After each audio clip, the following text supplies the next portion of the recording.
ગાંધીધામના ગળપાદર ફાટક પાસે પાણી એક અઠવાડિયાથી વેડફાય તેનો જવાબદાર કોણ?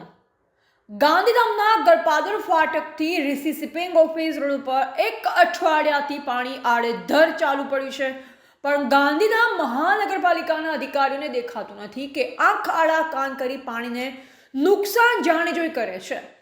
શું આ પાણી વેડફાય તેના જવાબદાર કોણ? શું આમ જનતા પાણી વેડફાય તો મહાનગરપાલિકાના અધિકારીઓ 1000 રૂપિયા સુધી દંડ આપવામાં આવે છે? તો શું હવે જવાબદાર અધિકારીઓ સામે કમિશનર સાહેબ કેમ કાર્યવાહી નથી કરતા તેવા સવાલો ઊભા થયા છે. શું પાણી વેડફાય છે તેનો જવાબદાર અધિકાર નથી?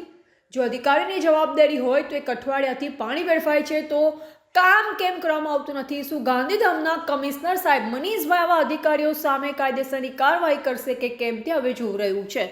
રિપોર્ટર ડીકે સોલંકી, ગાંધીધામ.